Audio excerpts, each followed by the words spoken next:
Juanma González. Dani Palacios. Te tengo que dar una noticia, Juanma. Dime. Tenemos que ir a Japón. ¿Hay un nuevo patro? Hay un patro, sí, japonés. Muy bien. Y nos llevan a Japón a hacer un podcast allí. Tenemos que hablar en japonés, o sea, tenemos que aprender de aquí a 2 meses algo de japonés para No pasa chapurrear. nada, está dominado. Y tenemos que cantar, porque claro, va a ser podcast con karaoke. Claro, tenemos que hacer una boy band antes de Claro, sabes que para vender el podcast. Los japoneses ya sabes que a todo le meten Sí. musiquita y que la gente cante. Pero así da que- igual, me han dicho que hay un montón de máquinas expendedoras con prendas prometedoras, ¿Ah, sí? que las sacas ahí con una monedita. Ajá. Me interesa ir. O Es sea un que sí, viaje que me a mola, mí- sí. yo estoy un poquito acojonado. ¿Emocionado? No, tengo miedo, macho. No pasa nada, ya verás. Es, Todo va a lejano salir bien. Oriente, ¿no? Es todo misterio. Bueno, quizá alguno de nosotros pierda la cabeza en el viaje Bueno, y vuelva en un ataúd pues intentaremos que en no, el ¿no? avión. Intentaremos que no sea así, Juanma. O intentaré que seas tú. Bueno, que suenen los gritos.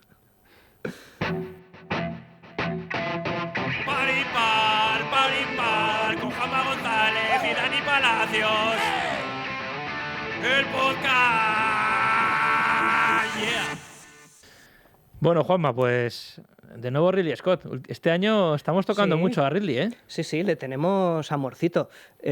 Además, en una de esas películas que hubo una época en que parece que se intercambiaron papeles Ridley y Tony, los dos hermanos. Es decir, Sí. que Ridley Scott parecía dirigir películas de Tony y Tony empezó a dirigir películas más propias de Ridley Scott, ¿no? Sí. Por aquello del intercambio de calidad, aunque bueno, eso es opinable y discutible, pero lo importante aquí es que hemos llamado a un nuevo agente especial de asuntos internos, Raúl Álvarez, que es hombre orquesta del audiovisual, porque yo le conocí como director de la Guía del Ocio, es profesor de la Rey Juan Carlos, es escritor, hace cosas y él mismo se define como un futuro vagabundo, que probablemente es un poco lo que acabe la profesión. Igual que nosotros.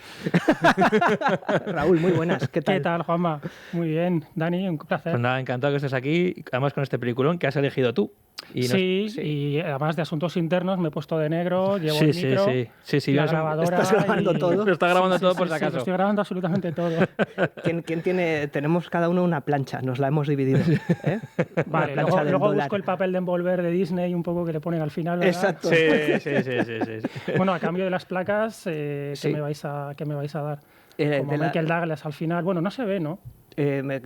una palmadita. Una Te damos- palmadita, ¿no? Si quieres te invitamos a una caña. ahí No, yo te arriba. voy a dar una corbata buena. ¿Eh? O sea, una corbata así bien. Es no verdad. Para... Un buen peinado mullet. Sí. ¿Qué te También, parece? también. ¿Eh? O unas cadenas como las que lleva Andy García, el anillo... Un Sí. contestador automático para que escuches los mensajes de tu abogado y tu exmujer. ¿no? Sí. Bueno, como todo. presentación de personaje maravillosa. Sí. Todos los polis. El otro día hicimos Cobra con Carlos Morcillo Mira, estuvo maravilloso, como siempre está Carlos, y todas las presentaciones de los polis de los 80, 90 son así, o sea, el matrimonio acabado, mensajes en el contestador de tu exmujer, del abogado, de tu agente de bolsa, yo qué sé, del de las bitcoins sería ahora, mientras te haces un batido de pizza o algo así. La pizza de piña que tiene Stallone en el frigorífico, ¿no? Y que la corta con Venga, una la corta con tijera. las tijeras, sí, sí. Y tiene Mientras, también mientras limpia el arma. O sea, Sí. Exactamente. la rutina de todos nosotros. la rutina Sí. de un policía de Los Ángeles o de Nueva York es esa, comer pizza fría mientras limpia el arma. Sí. La de un periodista, ¿cómo sería? Encender el ordenador mientras... Nevera vacía. Nah. Nevera vacía, exactamente, un traguito de whisky, unos cornflakes, Sí, eso era más antes, ahora ya... no hay tanto romanticismo. un mensaje de tu garganta profunda que te habla desde un garaje detrás de una Claro, pero columna. es que ahora todo por eso, WhatsApp, ¿no? sí, audio WhatsApp. No, Sí. no es tan cinematográfico como Sí, una sí, llamada una de persecución teléfono. en un garaje, claro. O una sí. notita por debajo de la puerta. Eso se ha Una perdido. nota, exactamente, o poner Eso la X en el... Eso se ha El perdido. traje para los juicios. Claro, el traje para los juicios. Imprescindible. Esto es fundamental. Los hombres del traje. Exactamente, o poner la X en la ventana para llamar a tu fuente, Claro, claro, como claro. hacía Mulder. Bueno, que ¿por, se por- nos por está qué has yendo. elegido esta película? Porque había varias opciones, pero tú te Bueno, decantaste por Black Rain. Pues ¿Por qué? para tocar las narices un poco Bien. con Black Rain. Para decirle a la gente que es mucho mejor de lo que la gente dice. Sí, y de lo que la gente recuerda Sí, probablemente, ¿no? correcto. Bueno, es una peli... Es la sexta peli de Ridley Scott. Es una peli, yo creo, bastante representativa de ese momento de su carrera, donde había muchas dudas ¿Qué va a ser de este hombre? ¿Qué pasa con él? ¿Por qué no remonta al vuelo? ¿Qué es esto que ha hecho? Pero es que eso también es una cosa que tenemos ahora, que hemos cambiado el pasado, la historia sobre Ridley Scott la tenemos alterada porque damos por hecho de que Blade Runner en aquella época ya era una obra maestra, y no es así. No, Se empezó a revalorar a partir de principios de los 90. En el año 89, cuando se estrenó esta película, Blade Runner todavía seguía siendo una rara avis y no es la obra maestra contrastada ahora. Entonces, quiere decir que Ridley Scott estaba como muy señalado, como diciendo, este tío tuvo una flor en el culo con Los Duelistas y Alien, no Blade Runner, y desde entonces ha sido como cuesta abajo y sin frenos, no remonta al vuelo. Y esta película era, para mucha gente en aquella época, era otra película más que le lleva hacia el pozo. Sí, porque imagínate, después de Legend, una película bastante incomprendida también en su momento, que vista hoy es una fiesta y es una peli de fantasía que anuncia bastantes de los clichés que luego se verán en los 90, en los primeros 2000. Eso es. La sombra del testigo, pues la vio su familia y tal. Y nosotros, que le hemos dedicado un podcast porque nos gusta mucho. Un podcast de ella, ¿eh?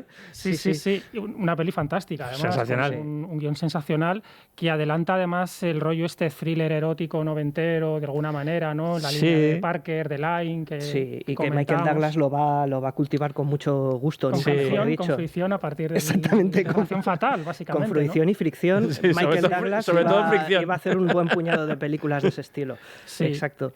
Pues bueno, por tocar las narices básicamente, porque os decía que bueno, es un cineasta que yo le tengo mucho cariño, le admiro mucho, creo que es uno de los grandes, pese a la regularidad de su carrera, pero también porque es una película que a menudo no nos acordamos de ella, como Matchstick Men, nunca diría bien el título, es una de las grandes olvidadas, ¿no? Parece que entre Blade Runner y prácticamente Gladiator hay un erial de películas. Sí, un poco Thelma y Luis, que a veces que la gente ni se acuerda que la dirigió él, pero sí, también tuvo ahí una cierta popularidad esa película, pero es verdad que hasta Gladiator no se puso en valor a Ridley Scott como director. Sí, hay un vacío prácticamente. Porque luego en el siglo XXI la carrera de Ridley Scott para mí va hacia arriba. O sea, va encadenando más, muy prolífico, hace más películas que a lo largo de los 20 años anteriores, y creo que películas de bastante nivel y además tocando muchos palos muy distintos. Sí, el tío se moja. El año pasado dirigió una película como El último duelo.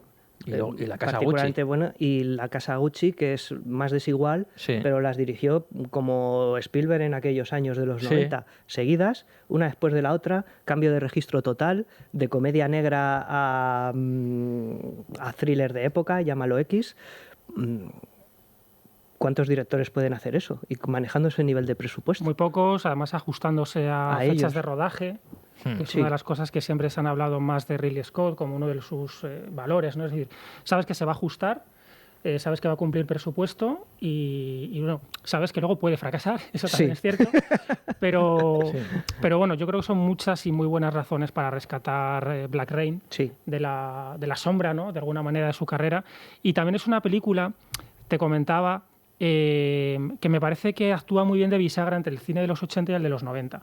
Porque es verdad que empiezas a ver ya temáticas, arcos, personajes muy típicos de lo que van a ser los 90, por ejemplo, el papel de Joyce o Chicago, ¿no? la chica del bar en Osaka en esta película, es un personaje ya plenamente noventero. Sí. Es el típico romantic interest que va a tener Douglas en los 90, ¿no? Sí. Y luego es una película que, sin embargo, sigue manteniendo toda esa brumosidad típica del cine de los 80 de acción, que ya lo empieza a entreverar con con el suspense, con el neo-noir. Es decir, son películas que mezclan muchas cositas muy interesantes. Sí.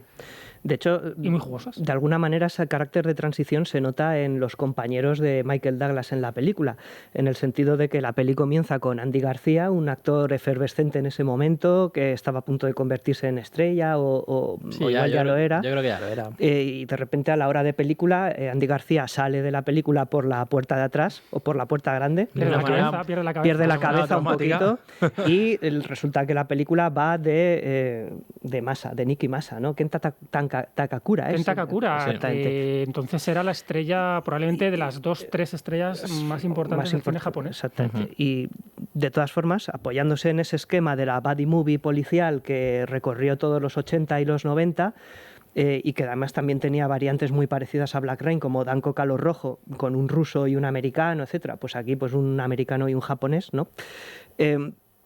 Pero el partir ese compañerismo a la mitad, como que ya te dice la película como que está escorándose hacia otro lado, ¿no? Está como evolucionando, está tratando de lanzarte otro significado sobre identidad cultural también, ¿no? Hay un momento que yo creo que ejemplifica muy bien esto que estáis diciendo, que es casi cómico, hacia el final de la película, cuando Sugai, el gran capo, ¿no? se pone dramático y le cuenta todo esto de qué es la lluvia negra, la lluvia radiactiva, las bombas, yo escuché el B-29 que venía, tal. Le suelta todo el contenido político y Douglas le dice: ¿quieres las planchas o no las quieres? Sí. Como no me cuentes ese rollo. No me cuentes eso. Todavía el victimismo que domina ahora un poco los cielos del cine de espectáculo actual, en ese sentido ahí no existía. No. Primaba la frase rápida y el contenido está ahí. Quiero decir que puedes hacer caso al personaje y lo que te está contando, ¿no? No deja de ser un mafioso de la vieja estirpe que en la película acaba siendo casi un personaje medianamente positivo, en el sentido de que no deja de formar parte de un equilibrio más o menos conservador de las cosas, en el sentido de que el malo te aparece representado casi como una forma nueva de replicante. Es un mafioso que une lo peor de los yakuza y lo peor de los americanos. Te lo dicen así. Es una especie de Rutger Hauer. Sí, habéis creado escapado. Muchos satos durante la culpa, la responsabilidad está en Estados Unidos, porque supuestamente a partir de la bomba atómica en Hiroshima y Nagasaki, pues digamos que Estados Unidos arrasó todo lo que quedaba de tradicional en Japón, y entraron nuevos modos que eran un poco incompatibles con la manera de ser de Japón. Y él, le echa la culpa a Estados Unidos de ese nuevo orden que surge con la figura de Sato, es culpa de Estados Unidos. Pero Michael Douglas es que ni se lo plantea, es como, ¿Quieres la plancha o no? ¿Quieres la plancha o no? Sí. Pero está muy bien esa reflexión que hace, es curiosa, está bien. Me parece que hace una especie de intenta justificar por qué surge esa figura y por qué esa figura es tan irrespetuosa, por qué no respeta los valores, sino porque pues, es algo nuevo que surge después de la Segunda Guerra Mundial. Está bien. Sí, está bien. Teniendo en cuenta que Ridley Scott es un creador de mundos y la primacía de la imagen en su cine lo representa perfectamente, esta película hay que verla y admirarla por cómo está hecha visualmente. Todo el efecto visual está, como siempre en todas las películas de Ridley Scott, está muy trabajado. Pero sí que es verdad que el desarrollo de personajes, este tipo de historias, y cómo está la transición de una buddy movie clásica a una buddy movie en el que ya estamos hablando de choque cultural de dos países distintos. Está muy bien esa transición. Sí. Está muy bien cómo nos cuenta cómo hace de atractivo el personaje de Andy García para que realmente sintamos la pérdida de Andy García, nos parezca una auténtica putada. No se están cargando a un compañero que es un capullo, se están cargando a un compañero que es, por valores y por trabajador y su figura de policía como personaje, nos están diciendo que es mejor que Michael Douglas, que es mejor persona, que no se merece lo que le está pasando. Sí. Y además el personaje de Massa lo apuntala muchas veces como diciendo, básicamente como diciendo, se han cargado al bueno de los el camino. Este era el bueno, ¿no? Sí. Tú no eres lo bueno, lo que debería ser la policía de Nueva York. Debería ser este chico. Es el típico, que luego además él lo retoma en los 90, Andy García, el típico oficial de los 90. Asuntos sucios. ¿Te acuerdas de esa película de Mike Figgis? Con la corbata, en fin, que ya da otra imagen de lo que es la policía y de lo que es Estados Unidos, porque es verdad que este tipo de películas, a través de la policía, igual que en el cine clásico a través del ejército, lo que se pretendía era dar una imagen de qué era Estados Unidos, ¿no? De sus valores. Y en cambio Douglas sigue siendo el poli ochentero, el poli más cerca de Arma Letal, de un Mel Gibson, que de ese tipo de oficiales que luego encargan en los 90 otro tipo de actores, ¿no? Está muy bien porque en cuanto le dan rienda suelta a Nick, a Michael Douglas, le suelta una hostia al que tiene enfrente. O sea, un cabezazo. En el avión un codazo o un cabezazo al... Sí. Hombre, y él empieza la película en plan Fast and Furious, compitiendo en una carrera ilegal de motos. Sí. Por ahí, o sea... porque necesita dinerito porque está necesita cash, exactamente. Cash, Tango y Cash es Tango otra y Cash, que... otra de la que... Otra que tal. Otra fantástica peli dirigida y con una fotografía espectacular. Sí, y con muchos rerodajes, eso lo explicamos también en un podcast. Es una película que se ve me gustaría ver. Que pasaron cosas. Abrir el cajón en donde tienen los primeros rollos de Tango y Cash y ver la película tal y como era inicialmente, ¿verdad?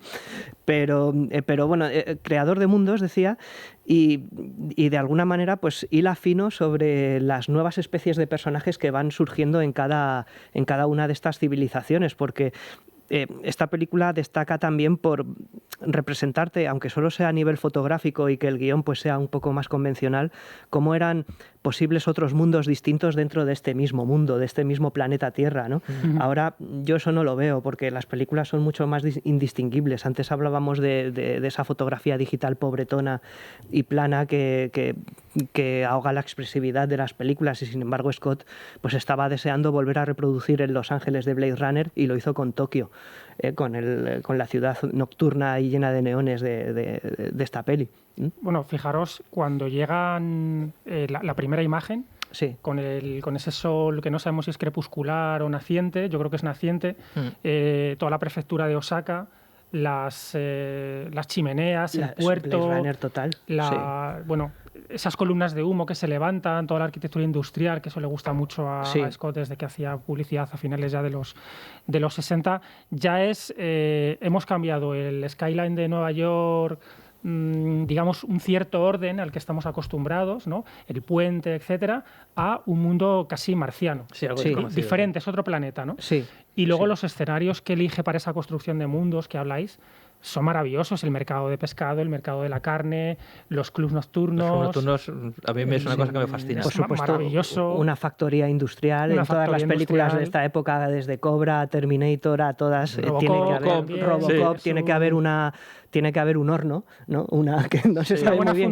Una fundición, no se sabe qué están fundiendo. Terminator. Bueno, curiosamente, Verhoeven fue el primer director elegido para dirigir Black Rain. Tendría que haber sido la película inmediatamente posterior a Robocop. Sí. Y de hecho se barajó también repetir protagonista, etcétera. Pero bueno, parece ser que Verhoeven no se veía en la película y se decidió por hacer Instinto Básico. Bien. Con el mismo protagonista, con Michael Douglas, porque él ya veía que por ahí podía volver un poco a la salsa picantona. Sí, a lo que él le mola. De sus primeras películas. A provocar, ¿no? Un poco a insultar al espectador americano mientras le divierte, ¿no? Te escupo mientras te acaricio. Te pateo, sí. Exactamente, sí. Bueno, hay que decir que esta película es una producción de Michael Douglas. Sí. Y por eso Michael Douglas está en toda la película. Prácticamente. Es decir, que vale Andy García, vale Ten Takakura, vale tal el malo, no sé qué. Hay una riqueza de caras en la película. Kate Capshaw, la mujer de Spielberg. ¿Qué espalda tiene esa muchacha, por cierto? Sí, muy guapa. Pocas espaldas tan bonitas como la de Kate Capshaw, ¿eh? Vale, pensé que hablabas de Michael Douglas, tío. No, aquí no se le ve la espalda. Cuando hagamos un podcast de Instinto Básico hablaré de la espalda de Michael Douglas y su manera de caminar al baño. Como si le pesase la entrepierna. Eso es. Pues, pero sí, o sea, es Michael Douglas. Es una película y es un productor muy hábil. Alguien voló sobre el nido del cuco. Por supuesto, las del Corazón Verde también son bueno, no solo su filmografía, sino películas como Cara a Cara, por ejemplo, la de Travolta y Cage, es producción de Michael Douglas. Es un productor muy listo. Se ha avispado. Sí, y yo creo que aquí además él tiene él ha declarado en alguna ocasión que es una de sus películas favoritas de su carrera, en la que más a gusto se encontró, todos los problemas que podían haberse derivado del rodaje en Japón parece ser que se solventaron bastante bien. O se los comió otro. Y él siempre ha hablado muy bien de esta película, porque quizás es un personaje... Bueno, él había hecho Las calles de San Francisco ya hacía unos años, pero es el antihéroe sucio que va a marcar un poco el tercio medio de su carrera. ¿No? Ese personaje que tiene valores, pero que mete la mano en la caja si cree que eso... quizá moralmente no es lo correcto, pero éticamente es lo que necesita hacer el personaje. Sí. Y también representa muy bien el tipo de outsider del cine de Ridley Scott, que es otro de los motivos para elegir esta película. Este tío lleva 40 años haciendo películas sobre son forajidos, es decir, es gente al margen de todo. Juega en los laberintos de los sistemas, pero todos sus personajes, bueno, los femeninos incluso también, ¿no? La Teniente O'Neill, Ripley, son personajes fuera del sistema. Y son además personajes castigados por el sistema y que solo encuentran en pares, en gente como ellos, ¿no? Pues la manera de sobrellevar esa carga. Thelma y Luis también es una película de dos efectivamente, Outsiders. a la carrera. Dos forajidas por el desierto como si fuera un caballo, ¿no? El Thunderbird. Sí, sí. Pero a la vez conservan, digamos, los estereotipos y los clichés del personaje clásico americano del outsider. Tiene esa iniciativa, tiene esa tenacidad, tiene esa idea de libertad que contrasta con el método, con la devoción al método de los personajes japoneses en la peli, ¿no? De modo que esa energía de emprendedor americano, esa típica imagen de hombre hecho a sí mismo, país hecho a sí mismo, etcétera, etcétera, aunque se nota ya una transición en el sistema hacia abajo y un desencanto brutal que en la era Reagan, por ejemplo, no estaba ahí, ¿no? O al menos se solventaba a base de músculo. Aquí todavía no, aquí ya no. Aquí ya hay un conflicto más serio, ¿no? Más humano. Estos sobreviven como pueden, pero es ese cliché, ese cowboy en vías de desaparición, ¿no? Sí, es un cine crepuscular, incluso desde sus inicios. Sí. Gente muy desubicada, precisamente así, el coste de su libertad. Gente que está fuera de su tiempo, que ha nacido en el tiempo equivocado, ¿no? Que si hubiesen nacido a finales del siglo XIX y principios del XX estarían encantados. Pero aquí tienen que seguir una regla.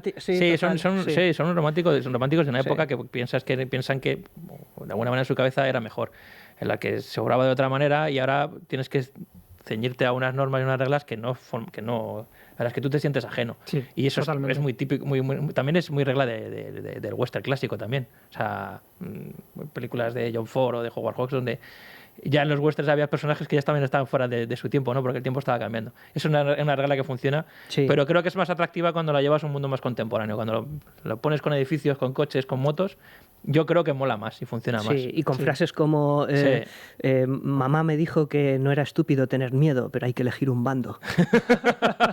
Lo dices así, moviendo la barbilla como Michael Douglas, ¿no? Y fumando, exactamente, queda bien, ¿no? Pero lo bueno de Michael Douglas, que es, no sé si era por su adicción al sexo de aquella época, es que siempre dice eso, pero realmente está pensando en a ver cómo me llevo hasta el catre. Que es lo mejor de todo, claro. Es que hablábamos justo antes de que esta película, Instinto Básico, ¿y cuál era la otra, Raúl? Atracción Fatal. Tienen una frase muy parecida que él dice ante los burócratas de Washington, siempre, ¿no? Me gusta que me besen antes de follarme o algo así. Antes de joderme. Antes de joderme, exactamente. De lo poco bien traducido que tienen los subtítulos también de la película, que se saltan las palabras gruesas, se las saltan más de una vez. Sí, ¿verdad? Yo la vi en español, aprecio el doblaje de Michael Douglas también, sí. Gana, es uno de los actores que gana el doblaje, esa voz de Tito que tiene, a veces te descoloca, ¿no?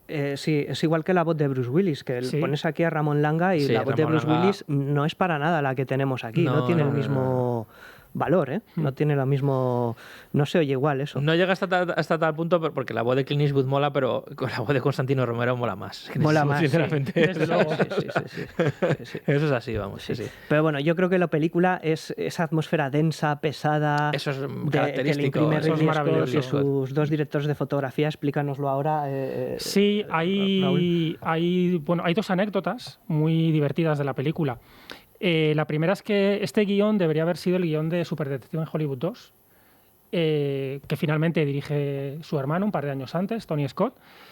Y por eso que acabáis de comentar, de que podría parecer una película que ya está con otro discurso sobre América, Eddie Murphy dije que no le interesa ese guión, que él quiere ser todavía el Polly McCarra de la primera película, ¿no? Entonces, el guión va a un cajón y lo recupera Michael Douglas, acaba en manos de Ridley Scott y entonces hacen algo completamente diferente. Pero parece una tontería, pero entre Superdetective en Hollywood 87, Black Rain 89 ya han pasado muchas cosas. Sí. Ya hay un nuevo presidente, entre otras cosas, ¿no? Sí. Entonces, la película ya tiene ahí otro sentido. Y luego, lo del director de fotografía es muy curioso porque, bueno, es uno de estos técnicos maravillosos que hay en Estados Unidos, que han hecho muy poquito. Howard Atherton, Dos policías rebeldes, por ejemplo, Deep Rising, pueden ser sus pelis más conocidas, pero ojo, porque es el director también de Una proposición indecente y Atracción fatal, de las que estamos hablando. Entonces, esas luces ochenteras, ese grano típico, muy característico de la película, pues cuando se van a Japón, Atherton peta tiene un cortocircuito, decide que no puede seguir rodando en Japón y le planta la dimisión a Ridley Scott en ese momento. Y Scott, ¿qué hace? Levanta el teléfono y llama a Jan de Bont, con el que ya había hecho alguna cosa en publicidad. Y bueno, la historia luego de Bond es Twister, es Speed, es una carrera breve, pero director interesante. De fotografía de Jungla de Cristal, de la 1.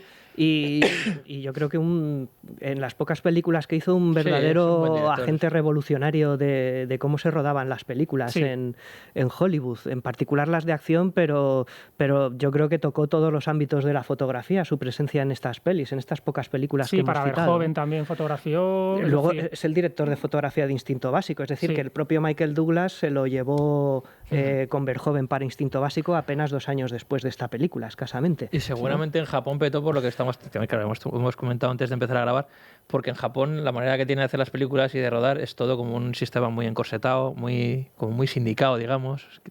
Tus horas de rodaje no te puedes pasar, no puedes empezar antes, no puedes terminar.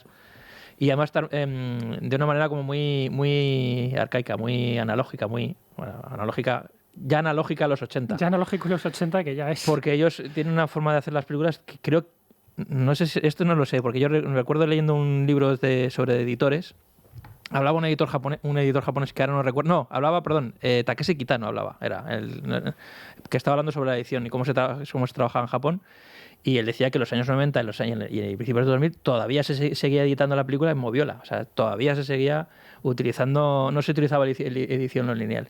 Y creo que a la hora de rodar, a la hora de utilizar las cámaras para trucos de fotografía y demás, también era una cosa como muy arcano, muy antiguo. Y claro, entiendo que este hombre llegase ahí con ese sistema y dirá, pero ¿dónde...? Claro, es que fijaos que sin poder innovar nada, sin poder... teniéndose que ceñir a un... Claro, y le cambian el paradigma. Toda la primera parte en Nueva York pues tiene una iluminación fría, dura, de mañana, de ambientes interiores, muy bien fotografiados además, con ese humillo cine ochentero. Que sale de las alcantarillas. Esa densidad que parece que huele todo. Sí, lo puedes oler desde tu casa. La humedad que tienen las películas de Ridley Scott. Está mojado, es gris, pero no es un gris triste, es una especie de gris que cala la humedad en es lo que... huesos. Es rico. Es lo que hemos dicho muchas veces, que a mí me encanta, la mierda estilizada. Sí, es muy físico. Me encanta cuando una película dices, huele, Dios mío, qué cutres todo, qué sucio, qué tal, pero visualmente tú le das lo pausas en la película y dices, pero mira qué cuadro más bonito tengo. Lleno de mierda. Y tiene cierta huele, pero es un cuadro precioso. De hecho, es que son calles que estaban más sucias que las de ahora. De hecho, todo tenía reflejos, todo tenía... A mí eso me encanta. Había donde fijarse. Hay una anécdota curiosa con esto que estáis diciendo. Cuando Nolan empieza a preparar las pelis de Batman, las 2 primeras pelis de Batman, a su equipo le dice, ved cualquier película de Ridley Scott. Claro. Al equipo artístico, ¿no? A Wally Fisher, a todos estos, ¿no? Les dice, quiero esa fotografía. Quiero que las paredes suden. En la 1 se nota bastante. Quiero que haya porquería en el suelo, quiero que haya cubos de basura, quiero que los actores se les vea despeinados, demacrados. Es decir, quiero un mundo físico donde uno... En fin, se siente incorporado a la historia. A mí eso me encanta. Y eso se ha perdido por a mí me encanta porque tipo de luz, Fincher también lo aplicó cuando hizo Seven. Sí, totalmente. Dijo las películas de Pakula. Era su influencia. Y se nota, ¿eh? Se nota en la fotografía y en el aspecto de los dos, de Morgan Freeman y de Brad Pitt, porque van despeinados, van desaliñados, van con cicatrices, no están guapos. O sea, y todo sucio, todo... A mí esas películas que son tan tangibles, en el que casi puedes oler y tocar las cosas. Es casi pintura matérica, ¿no? Que se notan los pegotes en el lienzo. Eso me encanta. Está llena de vida, de movimiento. En todos los planos hay cosas que se mueven. Incluso en un primer plano de una conversación en una habitación. Y no te digo ya en una persecución. Ahora son en un polígono industrial que no ves nada. Pero fíjate en la persecución que van por el puente con los camiones después de la acería, ¿no? Después de la fundición. Qué montón de cosas, de gente que pasa en bicicleta en esta dirección, en esta otra, transeúntes, un camión con luces, cambios de plano muy rápidos naturalmente, pero juega con cierto sentido incluso de la abstracción. Son pelis además, y no solo de Scott, hablabais también de Pakula, de Line, de Parker, gente que viene de la publicidad y que está acostumbrada a llenar el plano con cosas, para que cada plano sea muy rico. Aquí hay, por ejemplo, solo 2 conversaciones con el capitán de policía en Estados Unidos, ¿no? Todavía en Nueva York. John Spencer. Sí. Maravilloso. El de la Rocco, el despacho. la Roca. Es el Sí. despacho que Sí. tiene que tener un capitán de policía en el cine de esa época, ¿no? Sí, luego vas a una comisaría a ver, y es una decepción cuando Sí, vas a hacerte parece la seguridad social, cuando vas a no una hacerte el carne de identidad y dices, pero qué mierda es esta. No hay ventiladores, la ventana está abierta, o Sí. sea, filtrad un poquito de luz, ¿no? Un poquito de humo, fumad, poquito aquí, fumad un fumad un poco, que alguien poquito. fume. Ruido de teléfono, papeleo, pasos. Una monja, Una unas máquina de escribir, prostitutas algo, pasando algo. por aquí, pasillos interminables de mesas de gente escribiendo y haciendo cosas y moviéndose. Exactamente. Que pasa encanta pasa un tío vestido de payaso, una prostituta, una monja por ahí. Es una maravilla. El último gran héroe, ¿no? Que se Sí, veía de entonces fondo. las cuotas técnicas las reservaban para las comisarías. Claro. Sí. Estaban Lo todos cogían y decían, detenidos. "No, todos detenidos aquí.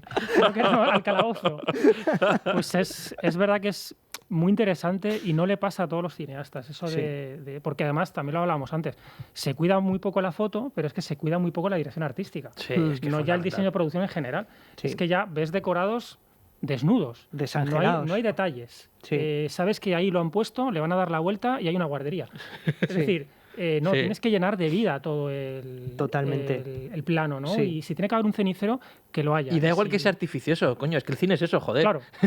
es que más Tiene da. que ser mejor que la realidad. Claro, y tiene que ser mejor que la realidad, sí, Exactamente. realidad aumentada y todo que sea mentira, claro, pero da igual, o sea, tienes que crear un universo que sea cinematográfico, que no tiene por qué ceñirse a la realidad. Porque Claro, la realidad visualmente es muy aburrida, joder, es lo que te digo, que cuando tú vas de niño por primera vez a hacerte el carnet de identidad, vas a una comisaría de policía y dices, Dios, te vas a encontrar con algo. poli y ves, es una oficina que están haciendo los DNIs como podrían estar haciendo cualquier otra cosa, o sea... Sí. Eso es lo bonito del cine. Y en eso Ridley Scott y Tony Scott, Adrian Lyne, todo esto que hemos dicho, Son son unos supervivientes, maestros. O sea, o sea, le dan una vida a las imágenes que es que son insuperables. Hombre. Siempre me da la impresión de que además cuando no estén no hay sustituto que haya comprendido esas lecciones. Soy Sí. un poco pesimista a ese respecto. Claro, pero- de hacer verosímil vía inverosímil Sí. Claro. un espacio. Eso Sí, es. Es decir, acordaos, por ejemplo, las pelis juveniles de los 80, ninguno de nosotros tuvo un cuarto jamás así. De hecho, ponías un póster en la tele y te ganabas un sopapo, ¿no? En la pared, perdón. Sí, sí. Figuritas. Pues las figuritas las tenía el vecino con la casa en la playa. Tú no tenías Sí. figuritas, tenías clics. Airgun Sí. Boys, si te dejaban, ¿no? Sí. Pero las ves y son verosímiles. Sí. Sí, sí, Y, sí. y las quieres, ¿no? Que es también de lo que el cine a veces... Te hace soñar, te hace querer algo Exactamente. más, algo distinto, no lo sé. Bueno, sí, hacer algo chulo, sin más. Es que, como dices, los decorados desnudos son cada vez más impersonales, pero es que incluso ya naciendo desde la impresión visual.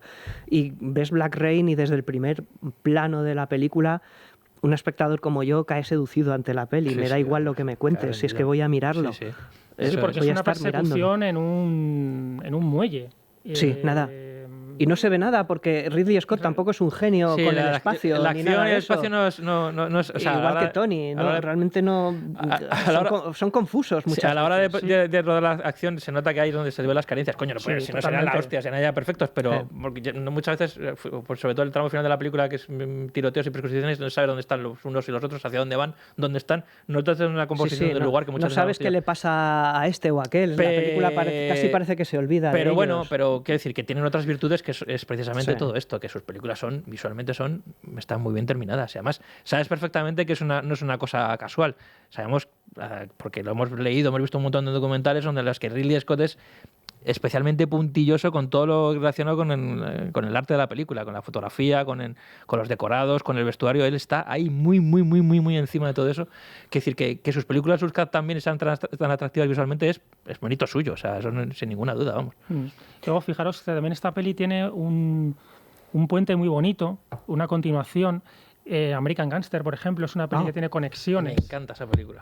Y está la acción mucho mejor rodada, Sí, la mucho- cámara en sí, mano. sí. Qué cosa infravalorada esa Sí, película. esa todo película lo es que una maravilla. aprende, Maravillosa. por ejemplo, bueno, todo lo que aprende, todo lo que innova, que es otra de las películas que cambia el paradigma del cine contemporáneo, que es Black Hawk Derribado, esa Sí. manera de rodar los tiroteos, la violencia, Sí, todo increíble. lo militar, lo bélico, te lo encuentras luego en Red de Mentiras, que es otra peli bastante poco considerada, pero Sí, que muy buena también. muy bien rodada. Sí. Y los tiroteos de American Gangster dices, esto es Black Rain ya te lo has llevado. Depurado. Ya sabes cómo entrar en la guarida del capo y montar un tiroteo. Sí, ¿no? sí. Y fijaros también los ralentís en esta peli, que da un poquito de risa. Sí, el momento de explosión detrás del coche. Y disparo, ¿no? Con las llamas detrás y se me escapa un disparo de la que no ha asimilado un ahí. poco la Pero bueno, Yakuza o la de las películas japonesas. Pero quizá, es curioso, ¿no? pero es curioso ver como un director como Ridley Scott, que en esa época ya era un tío muy veterano porque iba haciendo publicidad y llevaba unas cuantas películas, todavía estaba en aprendizaje, todavía está aprendiendo. Todavía hay cosas que no sabía cómo terminarlas. Y eso me gusta, ver cómo va creciendo poco a poco, cómo va evolucionando y cómo se convierte en un director muchísimo mejor. Ya siendo además un tío bastante mayor, porque ya tú piensas que lleva su carrera como... Empezó con 40 años. Claro, a partir de los 40 fue cuando el tío empezó a aprender más. Los dualistas tenía 40 años, claro. Ya tiene los 50 cumplidos haciendo Black Rain. Pues eso. Y pues es duradero, gracias a Dios. Pero yo veo que Ridley Scott empezó realmente a depurar su estilo de ser mejor director a partir de los 2000, o sea, ya con más de 50 años, ya que cerca de los 60. Eso me parece una maravilla, vamos. Sí, cuando bueno, es una falsa trilogía, pero Gladiator, Bajo derribado, Aníbal, sí, que es un año y medio, las tres. Hiper creativo y tres películas grandes. Vamos, claro. Sí. Pero es que luego películas tan pequeñas y tan tontas como Los Impostores, me parece una maravilla esa película. Esa peli también olvidadísima. Me parece una pequeña joya, pero hasta un buen año, que no puede ser todavía incluso más tonta todavía, me sigue pareciendo una película maravillosa. Estaría bien entrevistarle con el genio que tiene Ridley Scott y decirle, ¿te queda algo por aprender a tus 80 y tantos? Me lo imagino sacándose el puro de la boca y diciéndote fuck off, como el de Succession o algo así, ¿no? Porque tiene este genio Ridley Scott, ¿eh? Vamos, habéis visto las entrevistas de promoción. Cuando estrenó Exodus, yo tuve la oportunidad de entrevistarle en una rueda de prensa bastante agitada, donde estaba también... Estuve ahí. ¿Estuviste? Sí, que estaba morenísimo, parecía Julio Iglesias ese día. Ridley Scott, venía de rodar. Sí. Bueno, estaba con Bale en la rueda de prensa, ¿no? Y luego en los apartes, en las entrevistas, una de las preguntas que le hice es, digo, bueno, ¿hasta cuándo? Y bueno, la contestación fue hasta que me salga de los huevos. Pues muy buena contestación. Eso es un titular, es decir, joder. ¿Hasta cuándo? ¿no? Sí. Claro, ¿hasta cuándo? Y acaba de hacer Napoleón. Entonces, bueno, pues... Ya. Ha hecho Napoleón mientras nosotros hacíamos 2 o 3 podcasts, tío, él ha hecho Napoleón. Y Ridley Scott, ¿sabes? O sea, es alucinante. Sí. Me acuerdo, maravillosa respuesta. Sí, me acuerdo también de estas entrevistas que se han filtrado por Twitter en relación al Último Duelo, en donde, claro, todos los medios un poco woke, vamos a llamarlos así. Su primera película feminista. Le han ido a tomar... sí, es como... Después de 5. Exactamente. La Teniente O'Neill, Tema de Luis... ¿Alien? Sí, Alien. Tío. El papel de Rachel en Blade Runner no es... bueno, claro. No es habitual. No. Por ejemplo, en ese momento. De hecho, es lo que pivota la película a través de ese personaje. Sí. Y bueno, yo es que creo que en muy pocas películas suyas no hay personajes femeninos relevantes. Es verdad. O de verdad diseñados con la voluntad de no hacerlo de siempre, ¿no? Sí. Incluso fijaros que en Black Rain no son o sea, Joyce no es la típica... no es el típico papel no que es te la vas a típica decir. Muñequita. Secuencia 1 te conozco, secuencia 2 estamos en la cama. No ocurre. Y está muy bien manejada esa tensión sexual en la película. Al final no ocurre tampoco. Parece, no al aparece. final es un quién sabe, ¿no? La relación acaba en un quién sabe entre ellos. Ella marca los tiempos en la película, eso está muy bien. Sí. Es cierto, es la que le provee la información para seguir avanzando. Y el guión no avanzaría si ella no le da esos bits en 2 o 3 escenas concretas, que son aquellas en las que sale Cape Capsule. Y ella es la que marca el tono de peligro real de lo que está ocurriendo. Es la que dice... Lo que se calla, por lo que se calla. Por lo que se calla. Y por cómo dice, no, tú no sabes dónde estás, tú no tienes ni idea de dónde estás. O sea, esto es un gaijin. Es un gaijin, sí. Oye, Raúl, ¿y qué diferencias hay entre personales y en cuanto a cine, entre Ridley y Tony Scott? Pues mira, personales, yo te diría que ninguna. Eran, bueno, él todavía es, ante todo 2 hermanos, que se querían muchísimo. Exodus se la dedica, es profeso, a su hermano, para Tony. Es la historia de 2 hermanos, Exodus. Sí. Y como os contaba antes, para un proyecto del que podemos hablar otro día si os apetece, sobre Tony Scott, yo he podido hablar con muchos miembros de rodaje de sus equipos, con músicos, directores de fotografía, directores artísticos. Y lo primero que te dicen es, se pasan los equipos, se complementan, hacen todo. Es decir, en esta película conoce a Zimmer, de compositor, se lo pasa a su hermano. Para las siguientes películas. Amor a quemarropa, por ejemplo. Sí, que es de la efectivamente. misma época. Fue el primero en trabajar con Gregson Williams, se lo pasó a Tony. Tony conocía a no sé quién, se lo pasaba a él. Es decir, Sí. a nivel personal no hubo nunca una rivalidad, ni una mala discusión. Era su hermano pequeño. Es una cosa que Benjamín Fernández, el director artístico de 7 películas de Tony Scott y de 5 de Ridley Scott, siempre que le he entrevistado me ha dicho, dice, no, es que se querían muchísimo. Tenían la agencia de publicidad que rodaban anuncios, etcétera, suya. Él le dio trabajo cuando Tony intentó el camino de la pintura, no le salió. Es decir, ahí aún había relación personal muy buena y artística inmejorable. Socios de producción, Sí. proyectos ejecutivos en tele, es decir, ahí yo creo que no se puede rascar más de lo que hay. Luego, a nivel estilístico, pues estamos con lo de siempre, ¿no? ¿Quién es el hermano tonto? ¿Quién es el hermano listo? ¿Quién es el...? difícil. Yo creo que... Yo es que me quedo con los dos. Yo no puedo... Yo también me quedo con me los pasa dos. igual, A lo me mejor pasa me puede igual. gustar uno más que otro porque dentro de su filmografía me quedo con algunas películas, pero joder, decir que uno es el tonto y el listo me parece muy injusto. Pero vamos, si hay que dar un titular, ¿no? De alguna manera, el cine de Ridley Scott está mucho más domesticado, pero formalmente yo creo que tiene más peso, y Tony es un salvaje. No, también Sí, era La carretera, una- vamos, sí, es sí. es instinto puro, es experimento hasta el... Experimentaba a lo Sí, loco. bueno, y Vamos. estaba en un camino de prácticamente volverse abstracto. Totalmente. El fuego de la Me encantaba venganza. El fuego de la venganza. y Domino, que a mí Domino. es una película que me encanta, Domino que me es, chifla y hay gente que la odia, pero ese tipo de A mí películas no me gusta Domino, encanta. pero me encanta A mí el me fuego de la encanta. venganza porque tiene ese equilibrio que Pues necesito, Domino va para pero- programa, no te digo... Sí, Sí, estoy seguro, es un seguro de peliculón. que igual la veo ahora y me parece mejor película. Tremenda. Es divertidísima Sí. esa película. Me gusta Qué pena, mucho. qué pena ese desenlace que tuvo. No sé. Pero Todavía muy... Dos cineastas complementarios, rentables hasta el final, y luego algo que no se suele decir mucho, verdaderamente independientes, porque con RSA, con la empresa de audiovisual y comerciales y fotografía de moda, etcétera, siempre se han producido sus películas. Entonces, ¿que me va mal una? No pasa nada. Si estoy rodando para Sí, sigo BBV, rodando, estoy sí. rodando para no sé qué... Y tal. ahí, claro, sí, es Los verdad. estudios no pierden dinero con ellos, porque No. también lo ponen, quiero decir que... Pierde y gana él Exactamente. con su productora, ¿no? Gana libertad, pierde dinero, No, ellos, pero claro, vamos a seguir ellos así. alternaban los trabajos de publicidad, que eran unos auténticos maestros, con películas de encargo y películas de proyectos personales. Se iban alternando, haciendo y efectivamente ganando. De esa manera ganaban libertad. O sea, tú veías una película un poco alimenticia, que era un encargo, y luego, acto seguido, le venía una película que era algo más personal, donde ellos se la jugaban. Sí, de hecho yo creo que de Tony la única peli de encargo, bueno, Días de Trueno, Top Gun, Super Detective, Tío, en Hollywood, sí. está ahí, Ujú. pero tú las ves y dices, bueno, pero es que no Sí. se parecen en nada al cine que se hacía en la época, ¿no? No. O sea, no te imaginas a un Bay antes de un Tony Scott, o a un Fuqua, o a un Desde Simon luego, desde luego, West, sí, sí. o... Ujú. bueno, No, de hecho son directores que destacan un poco por las mismas características, cada uno en sus propios términos, probablemente distintos, pero luego también está esa asociación con Jerry Bruckheimer en los Sí. 80-90, de la cual nunca se hablará lo suficiente, Maravillosa. pero que una vez que acabó, el cine cambió, sí. realmente, y a peor, Y es hay un que cine, decirlo. mi sensación, no es una opinión muy particular, esas películas están muy cerca de lo que fueron en su momento, no tanto, 15, 20 años antes, un Fuller, por Sí. ejemplo. Sí. Bueno, sí, básicamente Sí. un Fuller. Es decir, es un cine muy salvaje, Sí. muy de entraña, Hmm. ¿verdad?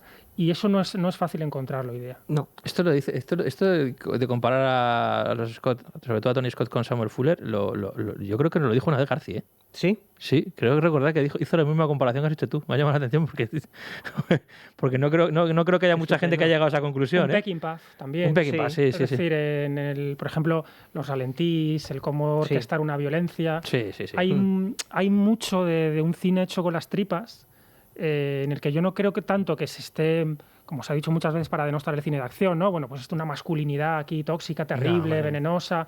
Están hablando del país a través de sus héroes. Ojo, no es lo mismo, ¿no? Ujú. Entonces, claro, tú ves cualquier peli de Fuller, Uno Rojo, División de Choque, por ejemplo, y ves lo que hace Scott en La Teniente O'Neill o en Black Hawk Derribado, Sí. y ahí hay vasos comunicantes. Sí, Sí, ¿Vale? sí. Y entre el Peckinpah setentero, ya crepuscular, y las pelis que hizo Tony con Denzel Washington, ahí también hay mucha tela que cortar, porque se van a México los dos. Sí, es verdad.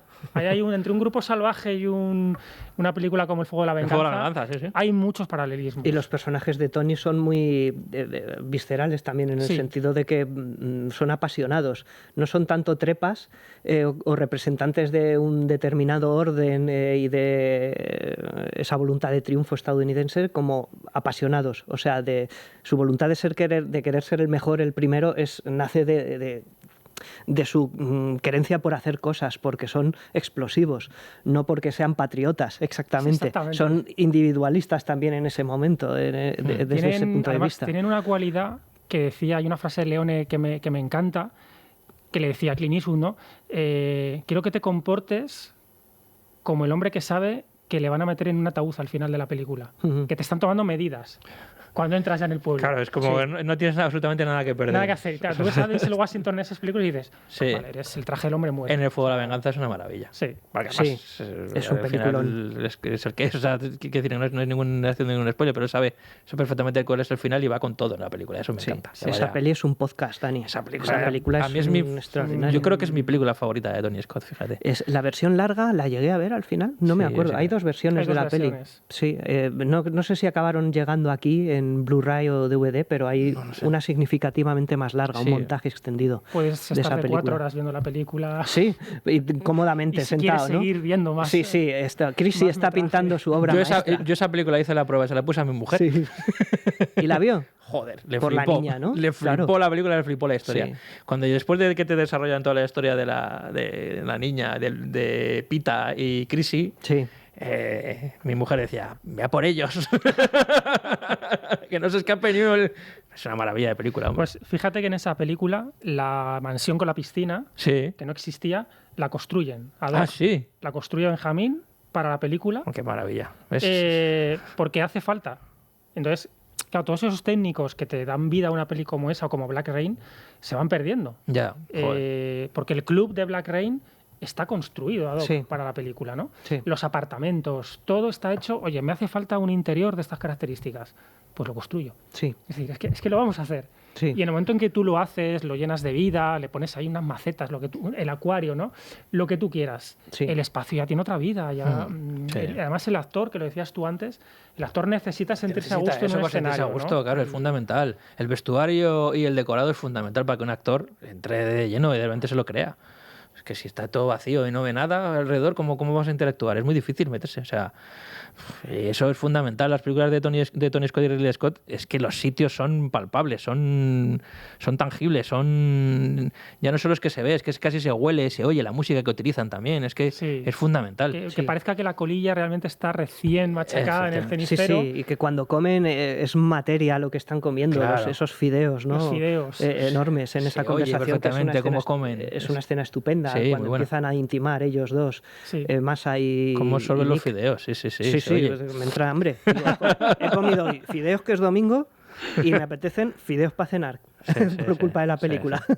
Una maravilla. En el cine se ha dejado de comer, de fumar, de beber, de lo que estamos pensando también. Se han dejado hacer muchas cosas que le dan fisicidad a los escenarios, a los personajes. Es decir, definir un personaje con lo que hace. Que es una cosa que se nos ha olvidado, ¿no? Ya estamos acostumbrados a que nos suelten una parrafa y digas, cállate ya. No me lo cuentes hablando, hazlo. Claro, que eso es un lado negativo en el cual las películas de la edad de oro de las series, las películas se han hecho un poco series y las series se han hecho un poco películas. Ha habido ahí un intercambio que hay que ver un poco cómo manejarlo, ¿no? Siempre los hay, es rico que ocurra, ¿no? Es normal que sea así, pero hay gente que dicen rueden, corten y ya está. De Palma dice, Brian De Palma, que mi Dios dice que se habla demasiado, que no hay que hablar tanto. Fantástico. Sí, es verdad. En esta peli, al verla por segunda vez, claro, no sé, 5 o 6 años que no la había visto, sí me tomé la molestia de ver cómo presentan a cada personaje. Porque quería ver efectivamente si la intuición que tenía de, esta gente cómo presentaba antes a los personajes, tal. Bueno, lo primero que dice Michael Douglas en la moto, que tú ves que llega, tal, como un jinete, es casi como un forajido, es apostamos. O sea, sabes que es un tío que lo que quiere es pasta, lo que necesita es pasta, ¿no? Y apostamos. Massa, ¿no? Lo primero que hace cuando le ves ahí segundo plano detrás de su jefe es un ¡ay! Así como ya sabes qué tipo de personaje es, con esa obediencia que tiene a su capitán, que contrasta con lo que hace Michael Douglas con su capitán, que es pasárselo por el pito el sereno. Sí, que tienen un intercambio más, ¿no? Donde el otro apenas trata de contenerle. Y ya no te digo delante de los asuntos internos, que casi los zurra directamente. Exactamente. Y Sato, que lo que hace es clavarle un cuchillo a un tipo y luego degollar a otro. Sí. Es decir, ya son personajes que lo primero que hacen es una acción y luego hablan. Y Andy García torea una moto toreando, igual que como va a morir el personaje de poco después. Una moto por culpa de la misma gabardina. Está muy bien hilado. Descritos y presentados los personajes. Yo es una cosa que me he fijado en la película, que más allá del empaque que tenga visual, está muy bien desarrollados los personajes y muy presentados. Y además hay un ciclo. Es decir, Andy García, tú lo acabas de decir, empieza y termina igual. Douglas empieza y termina igual. Bueno, vimos un arco de transformación, pero sabes que el personaje, en fin, eso de que ha robado dinero y tal, bueno, no pasa nada, es un buen tipo. Massa igual, es decir, todos hay como hay una escena espejo entre la primera en la que los presentan y la última en la que se van. Sí.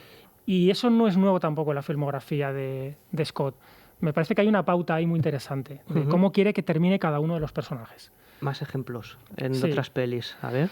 Los oficiales en Black Hawk Derribado. Sí. Hay escenas de la primera vez que los ves en los helicópteros, cómo terminan luego en el hangar, cuando llegan en el estadio olímpico, etcétera. Hay imagen espejo. Es el mismo plano, pero ya con la ceniza, con la lágrima. Es el mismo personaje y sin hablar has visto que se ha transformado. Es otro personaje ya. En Gladiator pasa también. La Ripley de inicio, la Ripley del final, siempre juega mucho, quizá no es algo consciente, y puede tener que ver con un cliché más de videoclip o más de publicidad. Porque en publicidad es cierto que cuando tú cuentas una historia en 30 o 40 segundos. Claro, el personaje entra, el personaje sale y algo ha pasado que es el producto comercial, ¿no? Y es lo que explica lo que está ocurriendo. En el cine yo creo que él se ha planteado siempre eso de la misma manera.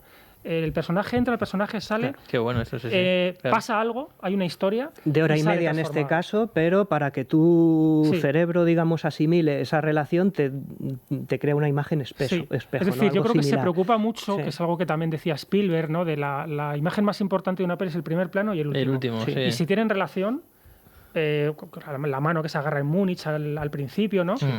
Ya coges al público, ¿no? Coges al espectador. Para los reportajes televisivos también se dice siempre que busca una imagen de inicio y otra de final impotente.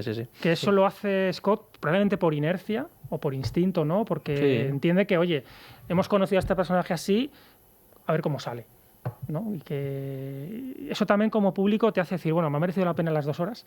Claro. Es decir, ¿de dónde empieza a dónde termina? ¿Cómo termina? Por eso muchas veces se ha dicho, para denostarlos, como denostados han estado durante décadas por gran parte de la crítica, que eran realizadores publicitarios, de modos y maneras publicitarios. Gracias a Dios. O estetas, ¿no? Que pues me hace gracia la palabra, pero no, por su primacía de la estética por encima de todo lo demás. Dentro de la irregularidad, que la peli también es irregular. Claro, no es una película perfecta, desde luego. El momento Ray Charles, bueno, discutible, ¿no? Y tiene cosas de la época, cientos, y bueno, y tampoco hay algunas tolerables, otras son más hilarantes que otras cosas. Paternalismo a veces, ¿no? Ese paternalismo cultural que no obstante no está demasiado desarrollado. Creo que la película hace por ser brocha gorda, pero bueno, pero se pasa porque por lo menos está hecho con cierto cariño, ¿no? Porque el personaje de Massa tampoco se les deja como un tonto, o sea, es un tío con sus valores, que chocan con los occidentales, pero sus valores son buenos, coño. Y además la moraleja, hay un momento que el tirón de orejas que le mete más a Nick, diciendo, ¿no?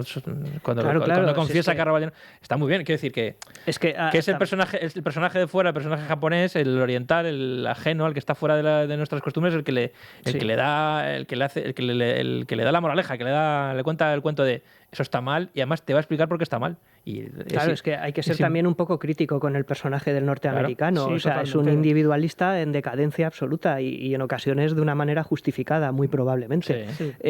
Hay que reconocerlo eso. Quizá antes lo admirábamos como un héroe súper chulo, y ahora somos capaces, no sé si por la edad o porque los tiempos han cambiado y las sensibilidades también, de reconocer esas fracturas con más claridad, pero están ahí en la película.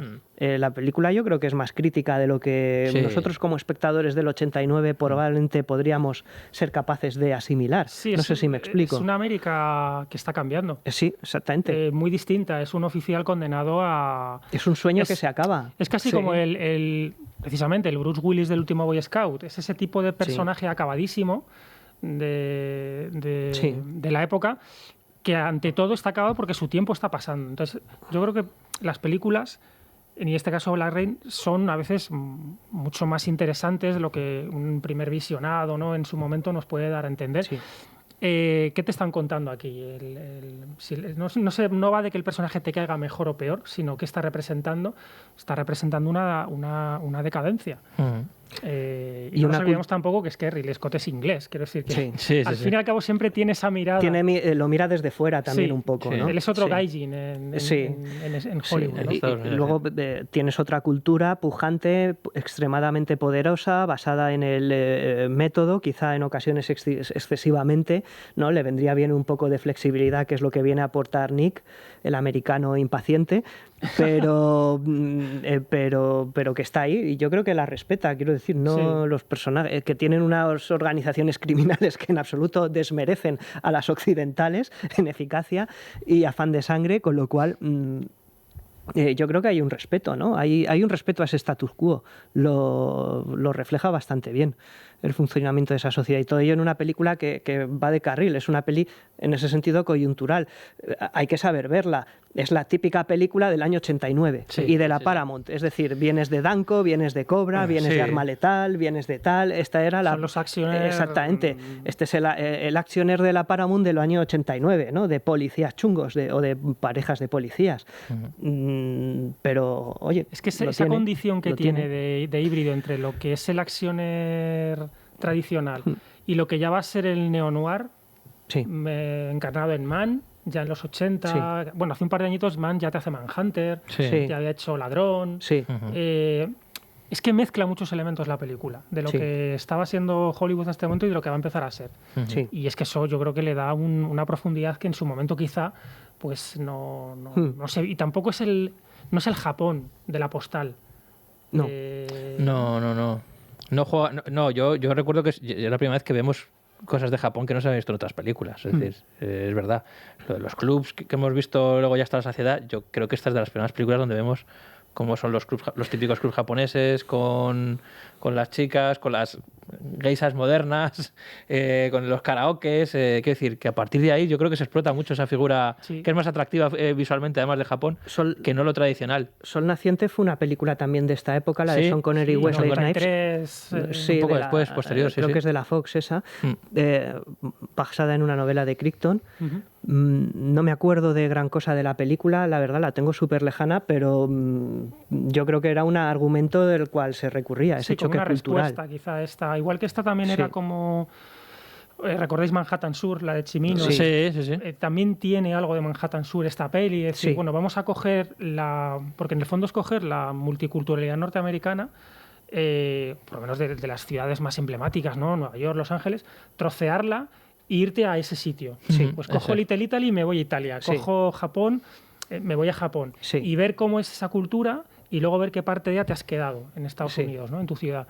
Y eso en estas pelis yo creo que funciona pasados, claro, 30 años, ¿no? Prácticamente. Supongo que responden a una sociedad que está intentando indagar sobre su propia multiculturalidad y tratando de asumirla, porque están viendo que esto es distinto a lo que parecía, a la imagen que tenían antes, ¿no? Entonces hay que aceptarla de otra manera o en todo caso analizarla o cohesionarla con productos como Black Rain, por ejemplo, ¿no? Bueno, y hay una frase que le dice Sugai, que también su momento ahora tiene otro peso, que le dice 40 años, sí, 40 años después de la bomba atómica, ustedes hacen películas y música, videoclips, y nosotros hacemos máquinas. Y son perfectas. Y son perfectas. Eso es maravilloso. Y él más o menos lo que está diciendo es sí, pero falta el alma de la individualidad que le damos nosotros a las cosas, ¿no? Sí. Es como vosotros hacéis como todo en masa, en bloque. Sí. Y nosotros, el carácter individual que tenemos y ser tan individualistas hace que tengamos más alma que vosotros. Es como...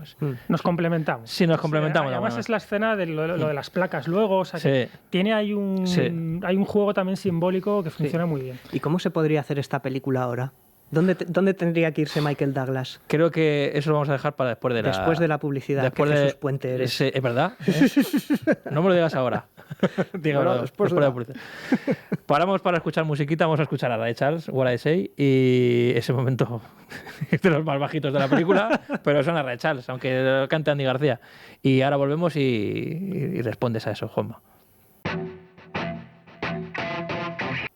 Bueno, pues ya estamos de vuelta. ¿Qué preguntas dejó en el aire? Juanma, repítela, por favor. No me acuerdo. No sé si la pregunta era más o menos así como si películas como estas... Vamos a asumir que el conflicto cultural Japón-Estados Unidos y batallas económicas subterráneas mediante está solucionado. ¿Dónde se tendría que ir Michael Douglas? En Black Rain 2.